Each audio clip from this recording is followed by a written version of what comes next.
waktu asar juga, maksudnya tadi dah solat, maka kita dah bincangkan ada solat, ada pandangan yang mengatakan ada solat sunat sebelum asar, ada yang kata tak ada. Baik, katakanlah sebelum lepas tu dah buat solat asar. Baik, apa lagi sunnahnya yang lain?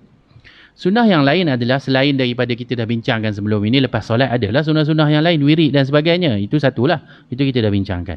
Tetapi yang perlu untuk kita berikan perhatian juga, pada waktu petang juga ada zikir-zikir khas yang Nabi SAW ajarkan kepada kita, yang kita sebutkan sebagai azkar as-sabah wal masa. Maksudnya zikir-zikir pagi dan juga zikir petang. Seperti yang kita ada bincangkan pada bahagian zikir pagi tersebut. Baik.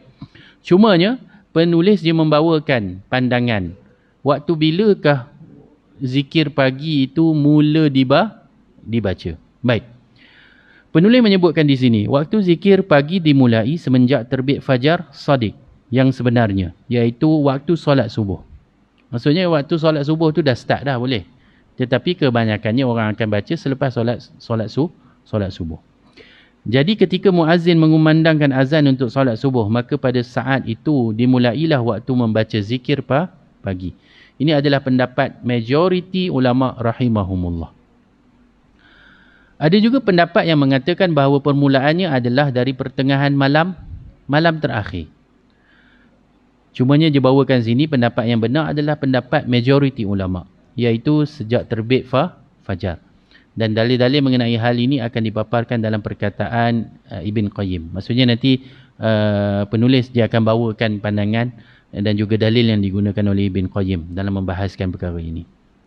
Adapun mengenai awal dan akhir dari waktu zikir pagi dan petang merupakan perkara yang diperdebatkan oleh para ulama rahimahumullah. Maksudnya para ulama juga ada membincangkan tak sependapat dalam waktu mula dan juga waktu terakhir untuk membaca zikir pagi dan petang ini. Sebab apa? Sebab tak ada nas yang khusus yang mengatakan okey, zikir pagi ini sampai waktu ni saja boleh baca. Tak ada nas tersebut. Jadi para ulama melihat perkara ini adalah perkara yang luas, yang mana para ulama ada pandangan mereka masing-masing. Baik. Disebutkan juga maka para ulama pun berbeza pendapat tentang bila akhir waktu untuk membaca zikir pagi. Ada yang berpendapat, maka penulis dibawakan pendapat-pendapat tersebut, berakhirnya dengan terbitnya matahari. Maksudnya bila terbitnya matahari itu dah habisnya waktu zikir pagi. Pendapat ini dipilih oleh siapa? Syekhul Islam Ibn Taymiyah di dalam kitabnya Al-Kalim At-Tayyib, dan begitu juga muridnya Ibn Qayyim di dalam Al-Wabil As-Sayyib. Maksudnya apa? Lepas solat subuh tu, matahari belum naik lagi, betul tak tuan-tuan? Kadang-kadang kita subuh sekarang lebih kurang berapa? 5.50 lebih kan? Lebih kurang sekarang kan? Mungkin pukul 6 dah start semayang. Katakanlah 6 suku habis. 6 suku belum naik matahari lagi, betul tak tuan-tuan? Kalau naik matahari, kalau ikut syuruk tu lebih kurang dalam kadang-kadang 7. Nak dekat-dekat pukul 7 baru naik kan? So, antara waktu itulah yang dikatakan pada pandangan Syekhul Islam Ibn Taymiyah dan juga Ibn Qayyim, dia kata itulah waktunya untuk membaca zikir pagi. So, maksudnya bila dah terbit matahari, maka dah habis waktunya. So, ini pandangan mereka. Ada juga berpendapat berakhir dengan terbenamnya matahari. Ada juga yang memberikan keluasan. Panjanglah maksudnya. Kalau terbenam matahari ni maksudnya sampai asar. So ada yang mengatakan zikir pagi ni boleh dibacakan. Contoh tuan-tuan nak baca pukul 2 pagi. 2 pagi tak boleh lah. 2 petang. Maksudnya matahari belum terbenam lagi.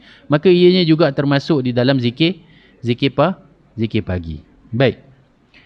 Dan pendapat ini dipilih oleh siapa? Oleh Ibn Al-Jazari dan juga Al-Imam Syaukani rahimahumullah. So maksudnya pandangan-pandangan ini telah dipelopori oleh ulama-ulama yang besar. Al-Imam Syaukani bukan juga calon-calon orang, imam besar di dalam di Yaman, Al-Imam Syaukani.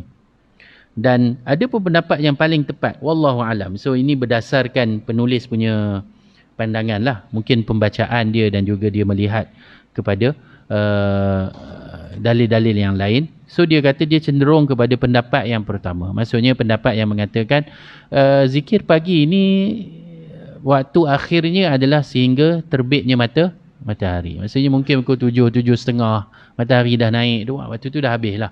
Maksudnya ianya dibaca selepas solat subuh sehinggalah terbitnya matahari. Baik. Akan tetapi tidak mengapa membacanya setelah matahari terbit. So dia pun bawa pandangan yang sama. Sebab ada juga, sebab tadi kita bincang juga, ada juga ulama yang kata boleh untuk dibacakan zikir pagi ini walaupun matahari telah terbit. Apalagi jika meninggalkannya kerana suatu uzur. Maka kalau orang tak baca pun tak ada masalah. Sebab benda ini adalah sunnah. Cumanya kita sebut di sini sebab benda ini Nabi SAW buat. So at least kalau kita boleh buat ataupun melaziminya mungkin dalam kehidupan kita, at least seperti yang kita selalu sebut, objektif kita baca kitab ini adalah untuk kita buat. Bukan untuk kita kata, oh ini sunnah, makanya buat dapat pahala, tak buat tak dapat pahala. Bukan begitu. Sebab objektif kita baca buku ni supaya kita tahu dan kita buat. At least dalam banyak-banyak sunnah Nabi tu, kita boleh buat perkara ini. Mungkin sebelum ni tak pernah kita baca zikir pagi kan. Tapi hari ni rasa lapang sikit. Tuan-tuan, sekarang ni banyak tuan-tuan apps yang ada. Kalau tuan-tuan buka, sebagai contoh ada apps Al-Afasi. Syekh Masyari Al-Afasi tu dia ada apps sekarang tuan-tuan.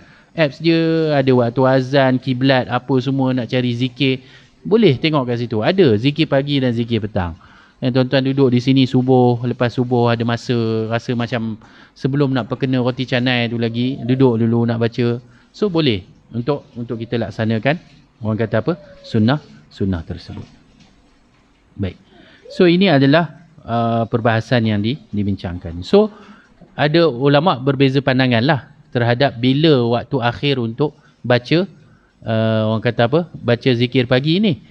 So satu yang menyebutkan kalau dah terbit matahari, so dah selesai waktunya untuk baca zikir pagi. Tapi sebahagian ulama yang lain mengatakan tak, ianya berpanjangan masanya sehinggalah terbenamnya matahari. Dan penulis sendiri pun mengata tidak ada masalah untuk kita melihat kepada kedua-dua pendapat ini. Bahkan dia sebutkan juga kalau tak baca pun tak apa, sebab benda ini sunnah. Kita hanya nak mengajarkan sunnah ini dan kalau boleh untuk dilaksanakan. Baik tuan-tuan, puan-puan yang dirahmati Allah. Saya rasa saya berhenti di sini dahulu, boleh tuan-tuan? Pada waktu membaca zikir pagi, dan insya-Allah kita akan sambung pada waktu membaca zikir sore ataupun zikir petang ini pada perbahasan seterusnya.